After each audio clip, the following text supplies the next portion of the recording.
im se svima, i malima i velikima, i bogatima i siromašnima, i slobodnjacima i robovima, dade žig na njihovu desnu ruku ili na čela njihova, te da nitko ne može ništa kupiti ili prodati.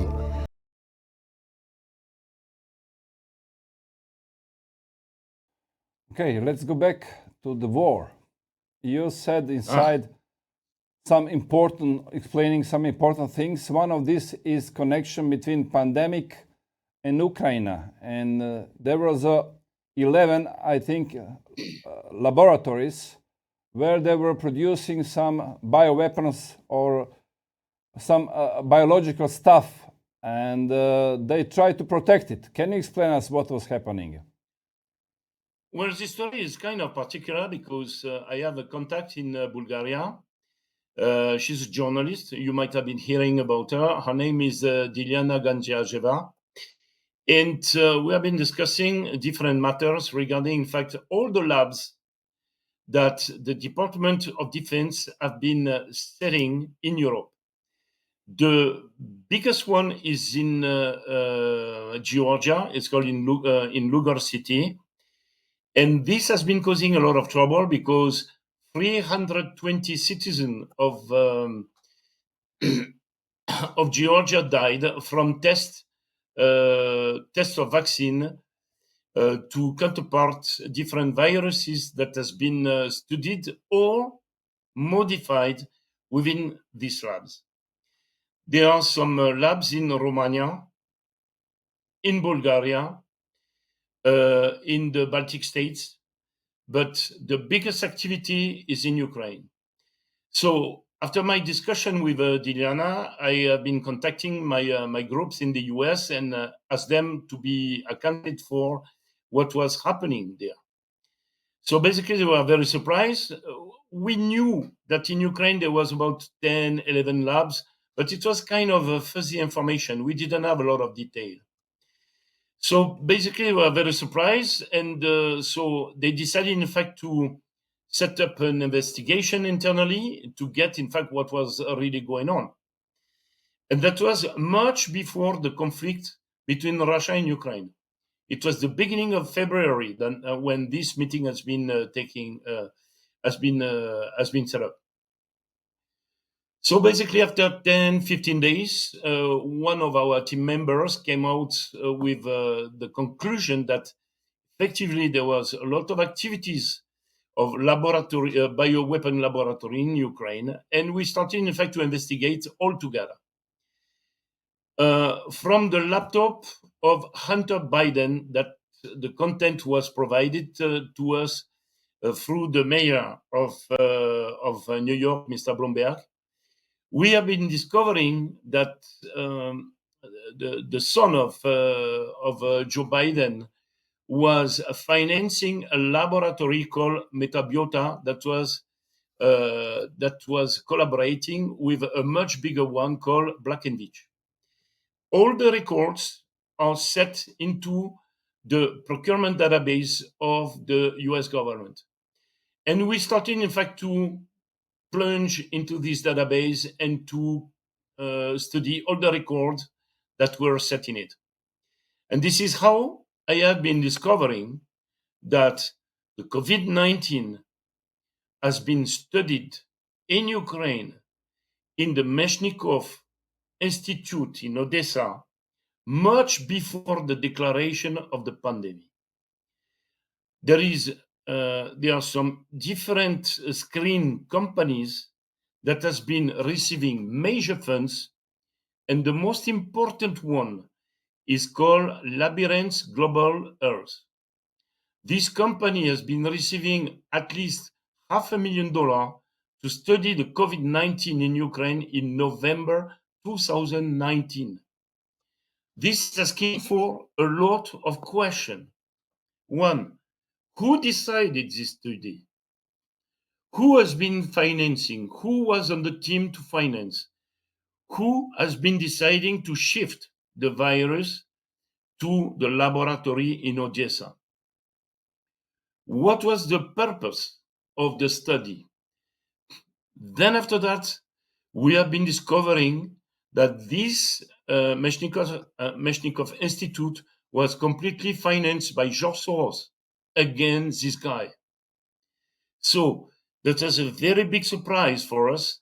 And we are setting up a lawsuit right now with a group of military people, of doctors, of people of intelligence services against Lloyd Austin in the way that he will be accountable for forcing the mandate of vaccination. We have been also discovering that those vaccines, Pfizer and Moderna, never been developed by those companies.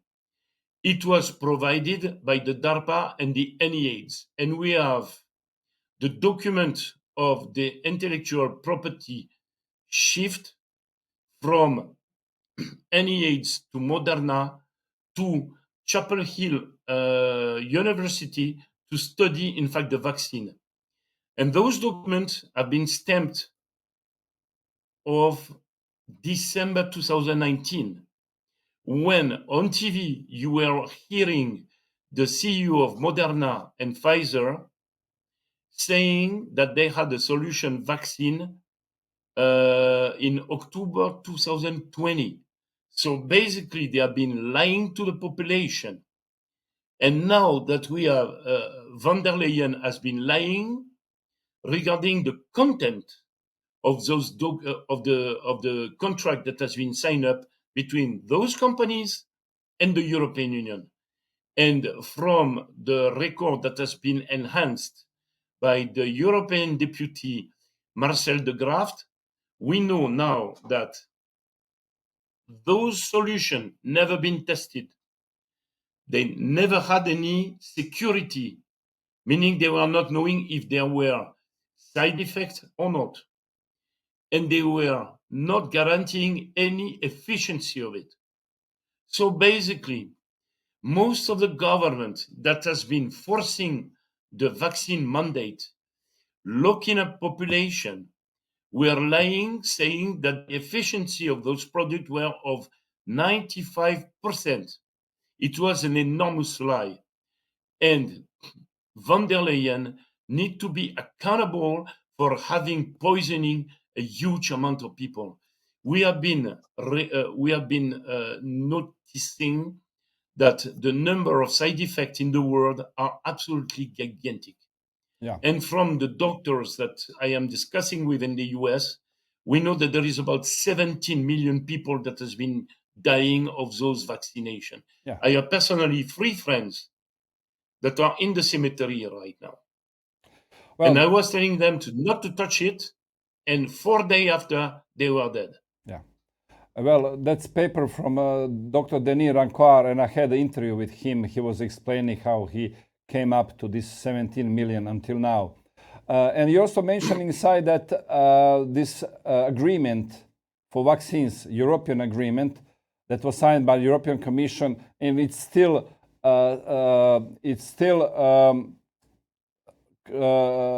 secret. That there was 750 million of commission, and nobody knows where it went. Can you explain us this? 15 million, a little more. 750. Okay. Sorry, I didn't. 750 million, you said in the book. Yeah, this is about 6% of the full transaction. And what is very surprising is that the price has been increasing and increasing and increasing to the point that this is becoming unaffordable. And especially when you know that, in fact, those vaccines are not efficient. Something needs to be underlined explicitly.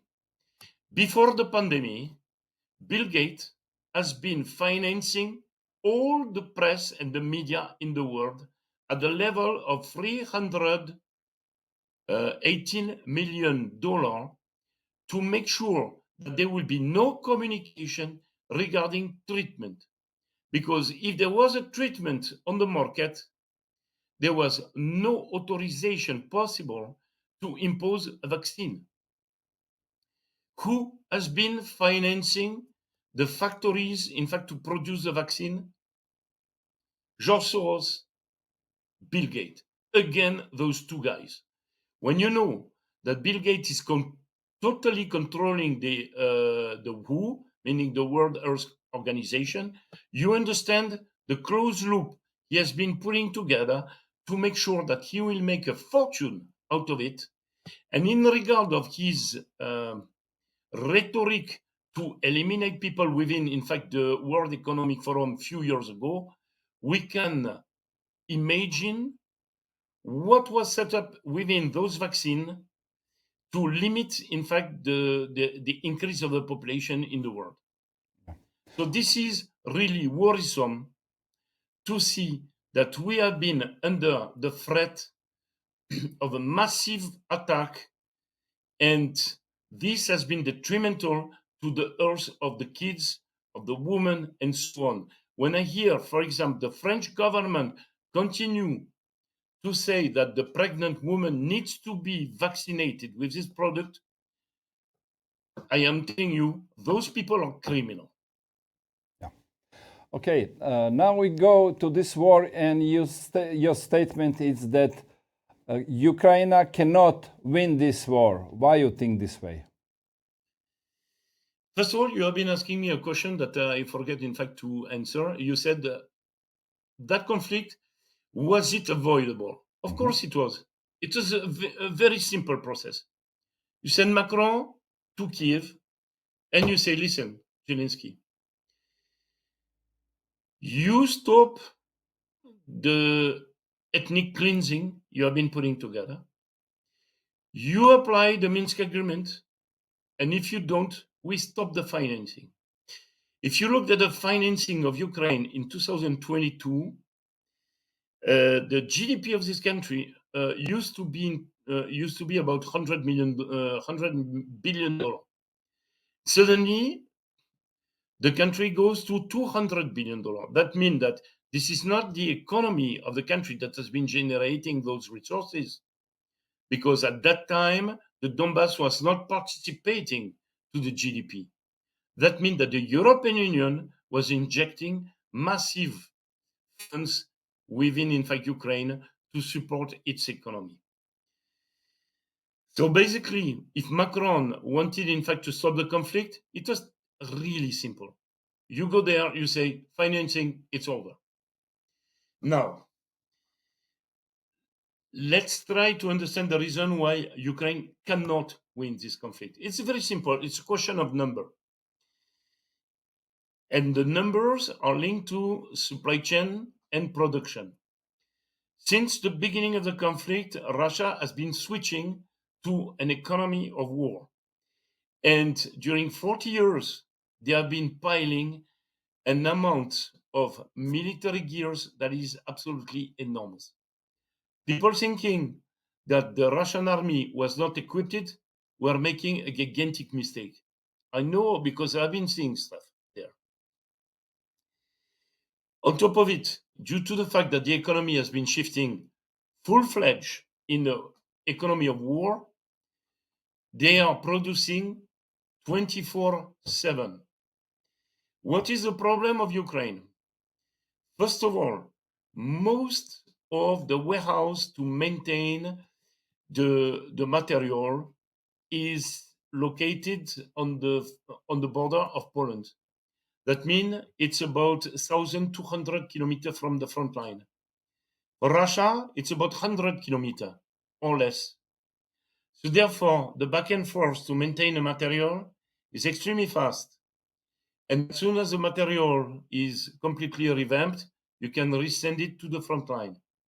For Ukrainian, it's different, because the shift from back and forth will take about 1 week to 10 days. On top of it, Russia has the superiority in terms of numbers, and they have the full control of the sky. Based on those facts, there is absolutely no way that the infantry of Ukraine would be able, in fact, to set up major operation to counterpart the Russian army. As soon as the Air Force of Ukraine is taking off, they are completely blown by most of the new missiles technology that has been set up. When you don't have the control of the sky, there is no way you can win a modern war. That is one of the points. The second point, the Russians, they have been putting together 3 lines of support at the border of the front line and 4 others in the back end. They are extremely well secured, and the supply chain, in fact, for the rotations of most of the troops is extremely well done. So therefore, they are trying, in fact, to preserve a maximum of their troops. And the numbers are on the table. On the Russian side, despite the fact that the media are saying exactly the opposite, and I know because I have a lot of journalists French in the region of Donbass, and they give me very specific information. The Russian side has been facing about 78 to 80,000 casualties, which is enormous. But on the other side, it's a disaster. We talk about 700 to 800,000 dead. If you look at all the cemeteries in the region, you will see the impact that this had on the free armies that has been put on the front line. They had about 380 wounded very seriously. And this will have a cost absolutely enormous. I have been making an evaluations of the loss of their army to pay the tuition for families of the dead and the wounded. We talk about $50 to $100 billion in a period of time of 20 years. Meaning, this is the budget of Ukraine when the economy was running properly. They have been losing lots of territories and therefore activities linked to the agriculture. So therefore, the GDP of the country is dropping dramatically. 50% of the population of Ukraine has been leaving the territory. How do you want to sustain an economy when 50% of your population has been running away? Most of the people from Ukraine that has been shifting to Europe, they will never come back. For one reason, comfort of life. They have been testing the comfort of the European Union. They have been getting money for free. They have been getting apartment for free. They have been getting jobs and so on. They have been risking their life. Do you think that they want to go in a country that has been completely trashed on the economical point of view? I don't think so. Please, can you tell us what is happening right now? You said that right now there is a free land in Ukraine and private corporation are buying this land, and it's very good land, good quality. And also on some regions where other countries have some interest, also is happening exchanging passports. They're giving them a nationality of other countries, like they are preparing for something. We're talking about Poland, Hungary. What is happening? Can you explain us? You're going to be very surprised, actually, because in April 2022, I managed, in fact, to look at the Polish TV, and I have been making a screenshot of a report that was very interesting. And this report was confirmed by some insider within NATO.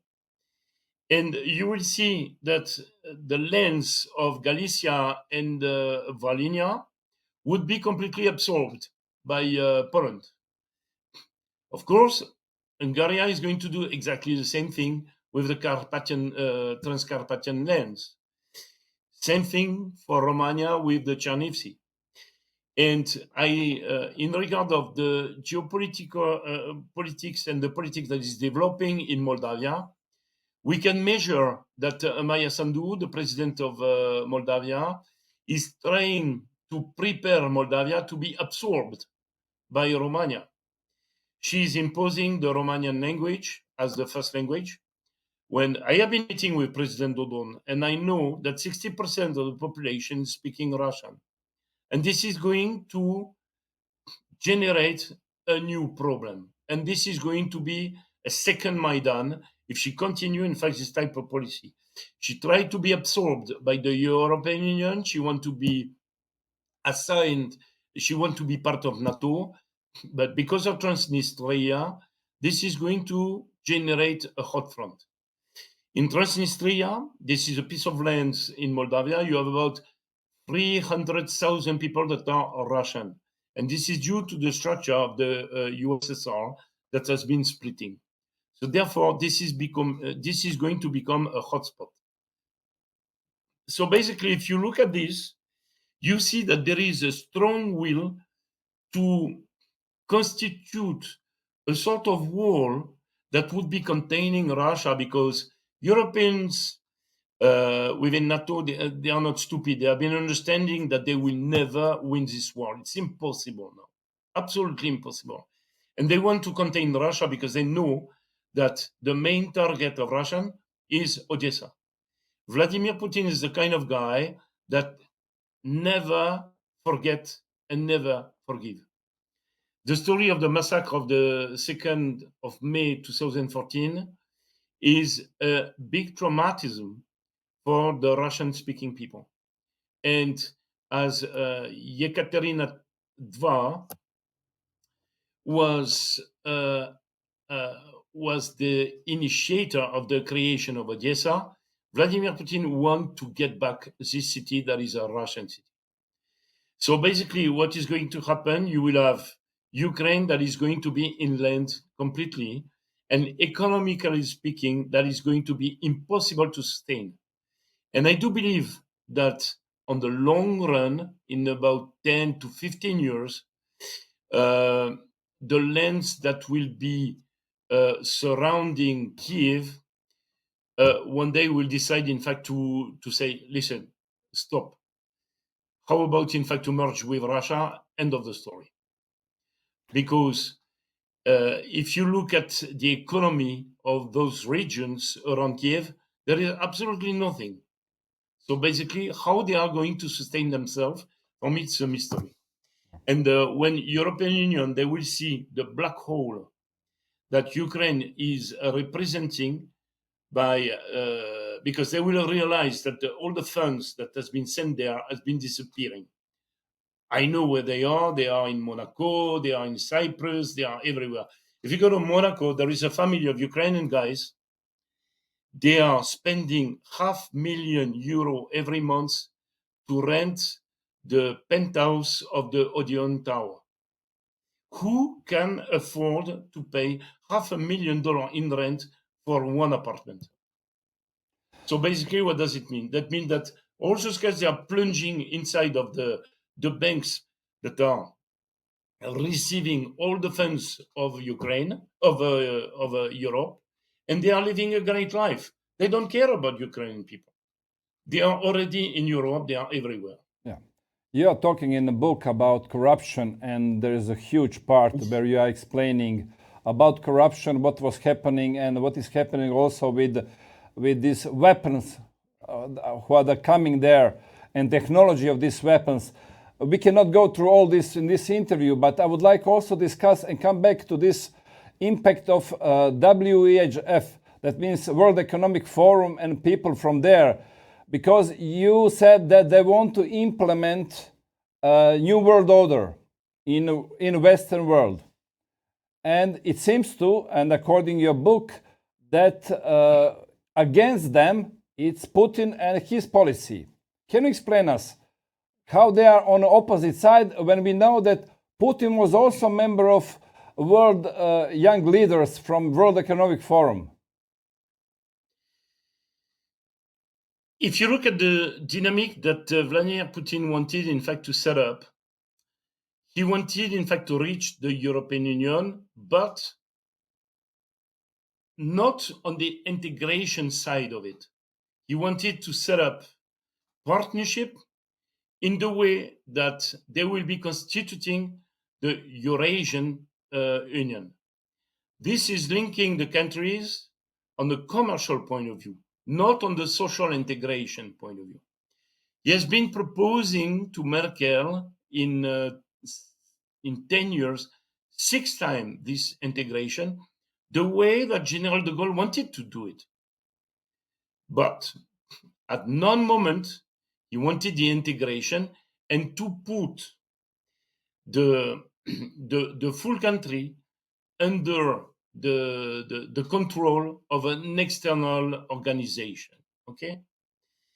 Now, what the WEF is trying to do is to transform the European Union in a sort of open-air laboratory to implement the New World Order. And we are just the guinea pigs of those people. Actually, I've been receiving some documents that I cannot release here because it's too sensitive in regard of the insiders that has been providing them. And I want to keep my source intact. Those people are attacking the population within 4 acts. The first one is the social acts by imposing the dictature of the LGBT guys. They want to make sure that most of the population will be mixed, and this is why they are favorizing immigration from other countries. They don't want to see a specific ethnicity within one country. They want to see everybody mixed. And the problem of France is that we have already shifted to this logic. We have about 15 to 20% of the population that is coming from Middle East and from Africa. This is causing us a huge amount of integration problem, a lot of delinquency, a lot of murders, a lot of aggression. And actually, you might have been hearing about what happens in last August, when police arrested a drug dealer and he was killed. And most of those people, they have been going mad and they have been destroying the country. And this has been costing us something like $5 billion in 1 week. Okay. So the second axe on which they are working is the mobility. They want everybody to shift to electric cars. Electric cars is a disaster on the environmental point of view. And they pretext the story of the climate change to impose this shift. This is, I'm sorry for the term, but this is what I call bullshit. They said that the CO2 in the atmosphere is causing that the weather is changing. If you look at the curve of the CO2 evolution within the last million years, it went from 0.15% to 0.04%. And the human beings are responsible for about 11% of those 0.04%. That means it's nothing.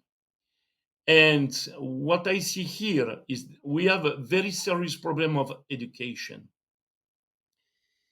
I have been working with a lab in Singapore and Malaysia to study the way to grow the plant faster. A plant is absorbing the CO2 of the atmosphere and it's rejecting the O2, meaning the oxygen. If you suppress completely the CO2, you are killing the life on this planet. And people need to understand that clearly. The CO2 is not the problem. Actually, if you know the astrophysician called Milankovitch, he has been developing a theory in the 19th century. He explained what is managing the climate. I'm not going to go through the full detail because this is going to take a lot of time. But the story of CO2 is a big lie. It's a hoax. The batteries that are used with the lithium are extremely unstable. And this summertime, we have been seeing a numbers of vehicles that ignited in fire, absolutely gigantic.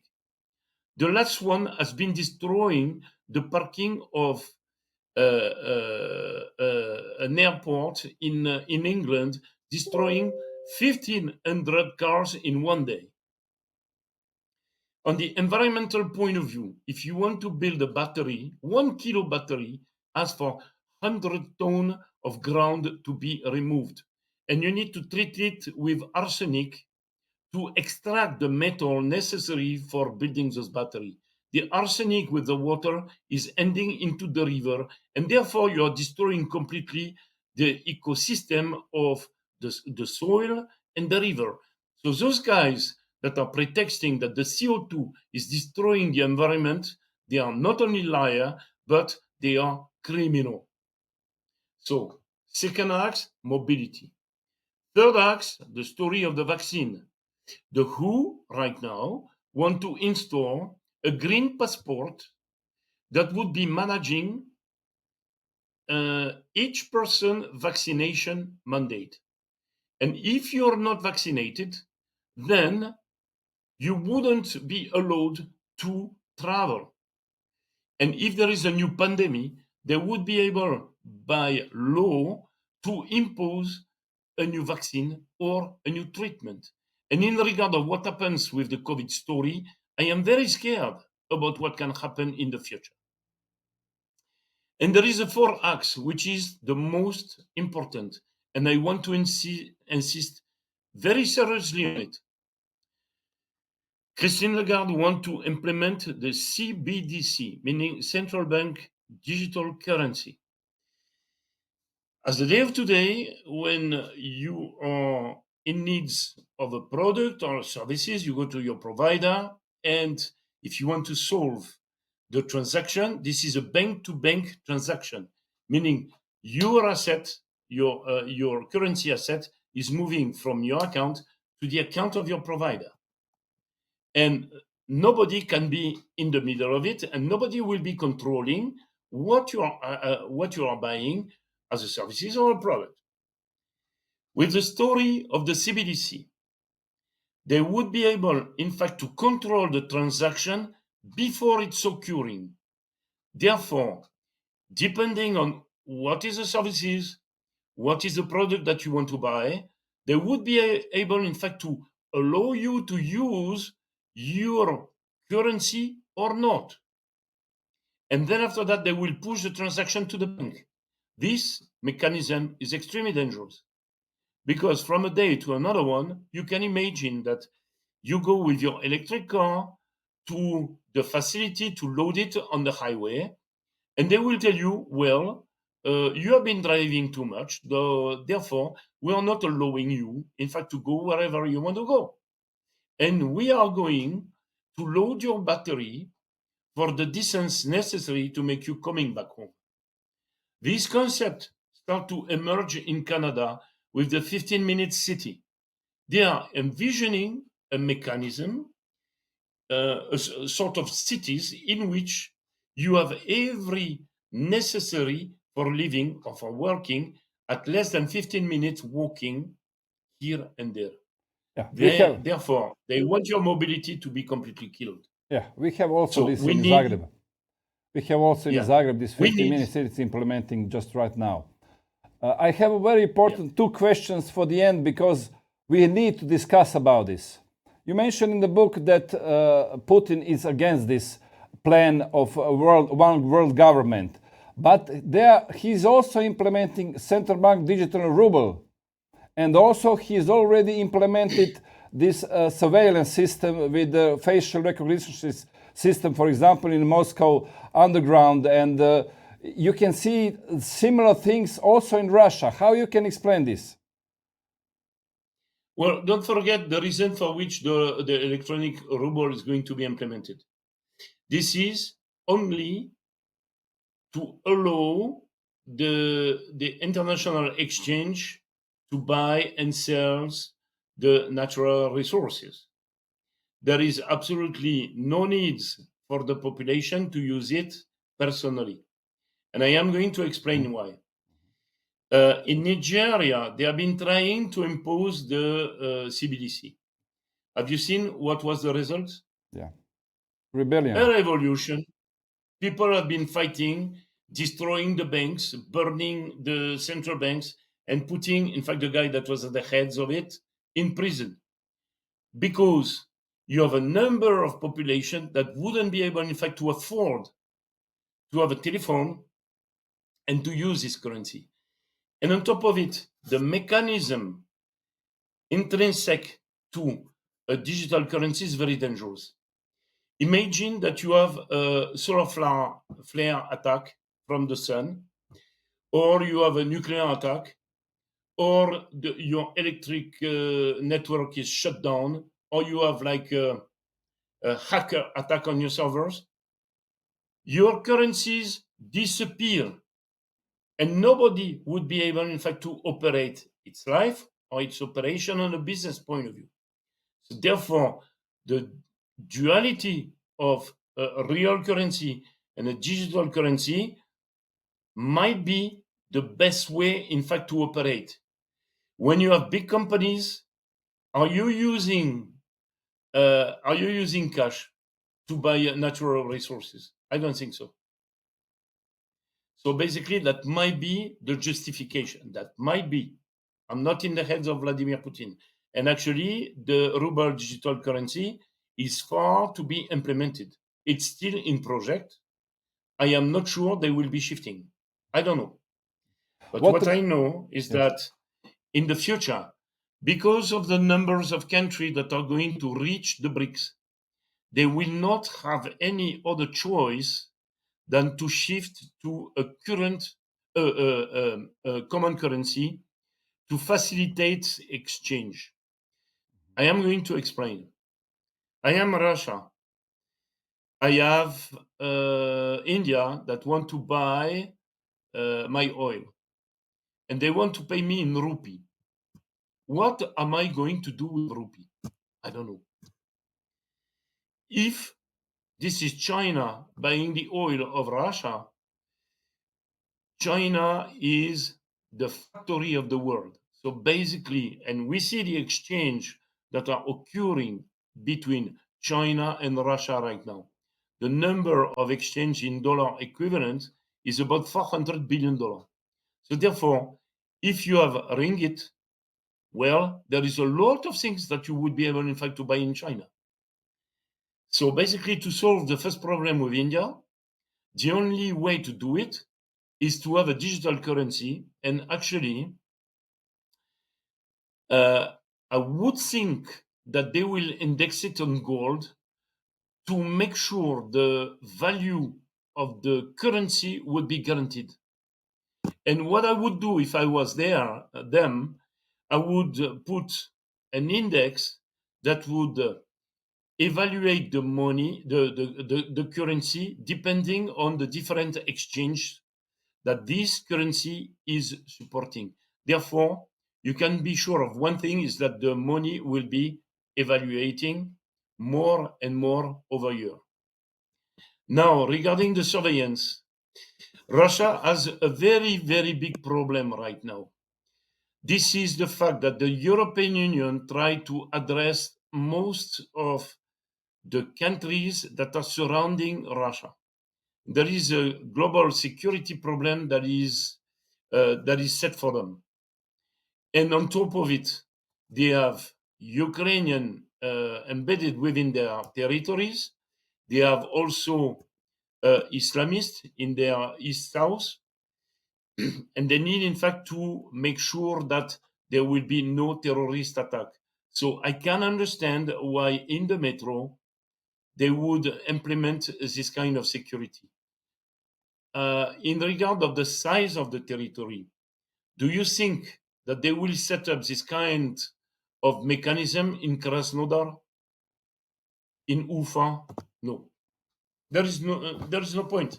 This is a capital, meaning St. Petersburg and Moscow are the two cities that would be the target for terrorism.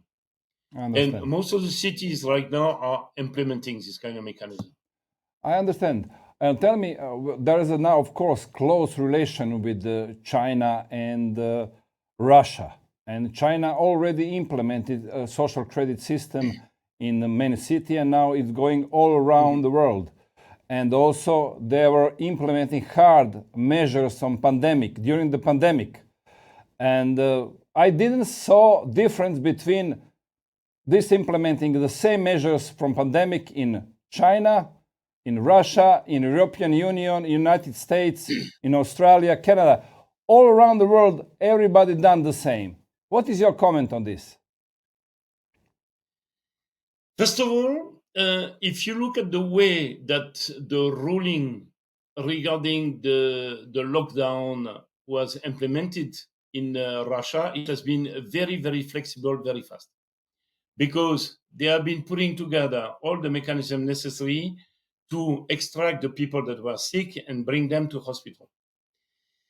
So basically, we cannot compare what happened in Europe and in Russia. Actually, I'm speaking a lot with Russian people, and it was not so strict. Now, in China, it's another story. And you cannot compare a country like Russia, which is the biggest in the world, and with a very small amount of people, with China, that is a kind of limited territory compared to Russia, and the population of China. China is about 1.4 billion people. Imagine what could happen if the population start to go rogue like on Maidan. To manage a population of 1.4 billion people in a country of 150 million people, it is another scale. So therefore, if you want to make sure that there will be a cohesion on the social point of view, you need, in fact, to put very strict rules. Because if you don't, the things can go belly up extremely fast. But don't forget one thing. China has been coming out with a very strict lockdown. But that was not the pandemic that was the real reason at the end. I'm not talking about the beginning of the pandemic, but in 2022. That was an economic reason. They wanted to strand USA on the economical point of view. By locking down several of their cities, they were not producing whatsoever was necessary for America to operate. And I do believe that was the reason of it. And when the population started to retaliate because it couldn't handle this lockdown anymore, the Chinese government has been understanding it was the moment, in fact, to release the pressure because it was ready to explode. And they have been immediately suppressing any constraint on the social point of view and saying, okay, the virus will have to go, it will have to go. That means you So think that was economic war against the United States? I do believe so. Yeah. In Europe, it was completely different. In Europe, it was a question of control, and it was a question of plunging the population in fear to prepare them to the next step. Don't forget, Trump, during 4 years, have been freezing the conflict of Ukraine. He didn't want to deal with Poroshenko for a very specific reason, is that Ukraine has been providing all the technology and the integration of this technology to North Korea to build their nuclear weapon. Okay? Meaning the vector to send the nuclear weapon. So basically, Poroshenko was in the corner, and Trump didn't want to talk about him. Okay, for the Trump end. didn't want, in fact. For the end, we have additional 8 minutes. Just very important thing. What are your predictions? How this war will end? What will happen in the close and or long future with this conflict between Russia and Ukraine, between United States exactly and Russia, and exactly European Union with Russia and United States, where all these parts are involved? It's kind of tricky things. What I see here is most of the emerging countries are going to dominate the market because they have all the natural resources. And France today has a major problem to be provided with uranium, with oil, with gas, and so on. European Union has exactly the same problem. Every month we are lacking 17 to 25% in supply of gas to support our economy and our heaters. The natural resources are going to be more and more expensive. And don't forget one thing. Vladimir Putin never forget the people that has been messing around with him. And he will make us paying for whatsoever happened in Russia, in Ukraine. Sorry. I've been asking for several generals in the US if they would be accepting that Russia would be setting up ICBM batteries in Mexico. General McInerney, who was in charge of the US Air Force in Europe, has been telling me explicitly this would never happen. Therefore, Vladimir Putin is saying to NATO and Europe, you have to stop to put us under threat. And this is legitimate. This is considering the security of Europe, that European unions and NATO never been handling properly and never wanted, in fact, to consider as a major security element for Russia. As soon as you are not listening to the person that is in front of you, you are going to generate conflict because you don't consider his point of view. So basically, on the economical point of view, this is going to cost us hell. On the inflation point of view, I do not believe that the inflation will be going down because those resources will continue to cost us a fortune. Ukraine is going to disappear in regard of its configuration right now. That will be a much smaller state for sure. The BRICS are going to grow to the point that the G7 will be completely wiped out. United States, depending on the way they are going to handle the cost of energy and their debt. There is two scenarios here. They might be able, in fact, to come through this crisis by minimizing the damage. But due to the fact that the dollar reserve in the world is going to shift, is going to dry dramatically, I do believe that this is going to cause them a lot of problems. And what I see here is that United States, the government of United States would shift to a CBDC with a parity real dollar and electronic currency that would be completely unbalanced. They would, through this mechanism, trying to divide their debt by 2 or 3. But it is a question of credibility. Who would want, in fact, to buy a digital dollar in regard of the fact that nobody wants to buy the real dollar? This is a real question. So the Ukrainian crisis is symptomatic of the fragility of the European countries to leverage their capacity of diplomacy to minimize impact of crisis. They have been showing one thing: they are unable to handle a discussion in a mature fashion to make sure that those type of conflict will not erupting. They are still trying to integrate loads of countries to continue on their project of New World Order, and this will make the European Union collapsing. Because at a point in time, when the population are going to realize what is in the back end of this story, they are going to retaliate regarding this authority. And this is going to blow. So basically, I do believe that in a horizon of 5 years, European is going to be wiped. This is my prediction for the next 5 years, 10 years. Thank you, Thierry.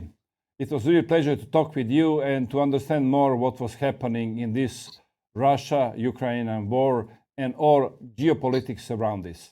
I wish you all the best and good luck with your book and your promotion in the future. Thank you. Actually, understanding this crisis asks for a huge personal experience, a lot of researches, and to dive into it very deeply. It is not at the capacity of anybody who is very busy with his life and has others constraints to manage its own environment. And this is the reason why I've been writing this book, because I want the population to understand that they have been manipulated very strongly, and the cost of it is going to be absolutely apocalyptic. Thank you. I am thanking you for welcoming me within your TV channel. And please keep on doing the good job, because this type of information is crucial. And we need, in fact, the population to understand what is cooking behind their back. I agree. Thank you very much. Bye-bye. Evo, dragi narode, vjerujem da sam vam donio danas informacije koje ste prvi put čuli. Siguran sam da ovakve informacije ne možete dobiti u mainstreamu.